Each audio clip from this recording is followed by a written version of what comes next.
السلام علیکم سنو FM 89.4 کشمیر نیٹورک تو پہاڑی خبراں نال میں ماریہ ہارون۔ سب تو پہلے اہم خبراں دا خلاصہ۔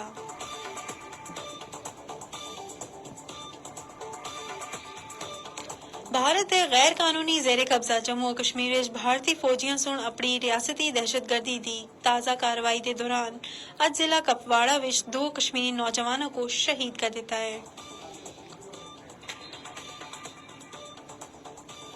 بدنام زمانہ بھارتی تحقیقاتی ادارے نیشنل انویسٹیگیشن ایجنسی NIA سن مقبوضہ وادی کشمیر دے کئی اضلاع وچ چھاپے مارے ہیں۔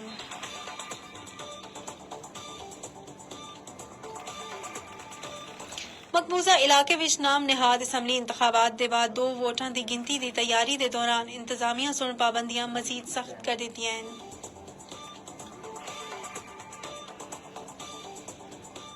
کل جماعتی حریت کانفرنس دے سینئر رہنما میر وائز عمر فاروق سن سری نگر وچ ایک عوامی اجتماع تو خطاب دے دوران آکھیا کہ مقبوضہ جموں و کشمیر وچ ہونے والے انتخابات کو مسئلہ کشمیر دے حل تو جوڑنا کسی صورت جائز نہیں ہے۔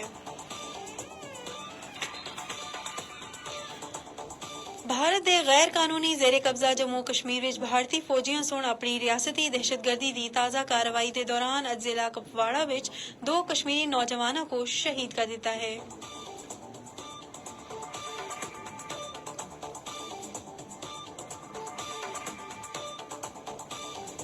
ہون خبراں دی تفصیل۔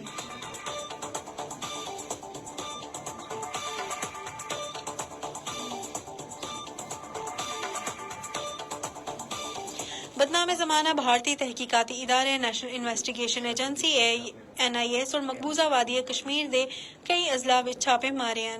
NIA دی ٹیماں سن بھارتی پیراملٹری اہلکاراں دے ہمراہ بارہمولہ، کپواڑہ اور بانڈی پورہ دے اضلاع دے کئی علاقے وچ چھاپے اور تلاشی کی۔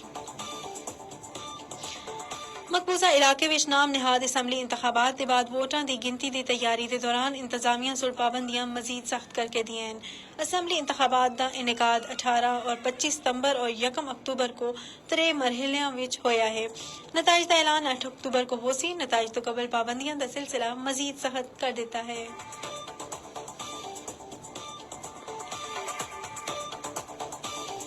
کل جماعتی حریت کانفرنس دے سینئر رہنما میر وائز عمر فاروق سن سری نگر وچ عوامی اجتماع تو خطاب دے دوران آکھیا کہ مقبوضہ جموں و کشمیر وچ ہونے والے انتخابات کو مسئلہ کشمیر دے حل تو جوڑنا کسی صورت جائز نہیں ہے، کیونکہ انتخابات کشمیریاں دے جذبات اور امنگاں دی نمائندگی نہیں کردے۔ انہاں سن آکھیا کہ مقبوضہ علاقے دی عوام خود اپنے آپ کو بے بس محسوس کر رہی ہے۔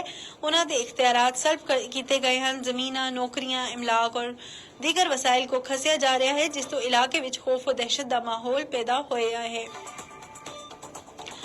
کل جماعتی حریت کانفرنس دے ترجمان ایڈوکیٹ عبدالرشید منہاس اور سری نگر وچ جاری ایک بیان وچ آکھیا کہ نریندر مودی دی زیر قیادت BJP دی ہندوتوا بھارتی حکومت دے ہتھوں مقبوضہ علاقے دی مسلم اکثریت حیثیت کو سنگین خطرہ لاحق ہے۔ انہاں سن آکھیا کہ مودی حکومت سن اگست 2019 تو بعد مقبوضہ علاقے دی آبادیاتی ساخت کو تبدیل کر کے کوششاں تیز کر کے دیاں اور ایک منظم طریقے تو آبادیاتی تبدیلی دی راہ ہموار کر رہی ہے۔ نئی دلی دی تہاڑ جیل وچ غیر قانونی طور تے نظر بند جموں کشمیر لبریشن فرنٹ دے چیئرمین محمد یاسین ملک سن آکھیا ہے کہ بھارتی حکام سن تنازع کشمیر دے حل دے حوالے دے مذاکرات دے ناتا انہاں کو دھوکہ دیتا ہے۔ انہاں سن UAPA ٹریبیونل وچ جمع کرائے گئے ایک تفصیلی حلف نامے وچ انکشاف کیتا ہے کہ انہاں کو 1990 دی دہائی دے اوائل وچ مختلف بھارتی حکام سن یقین دہانی کرائی آسی کہ تنازع کشمیر کو بامانی بات چیت کے ذریعے حل کیتا جائے گا۔ مقبوضہ جموں کشمیر دے لداخ خطے تو تعلق رکھنے والے ماحولیاتی کارکن سونم وانگچن سن علاقے دے سیاسی حقوق دے حوالے نال بھارتی حکومت دی عدم دلچسپی دے خلاف KMS اپنے ساتھیوں دے ہمراہ نئی دہلی وچ غیر معینہ مدت واسطے بھوک ہڑتال شروع کر کے دی ہے۔ اس دے نال اج دی خبراں ختم ہوئیاں۔ اساں کو دیو اجازت، اللہ نگہبان۔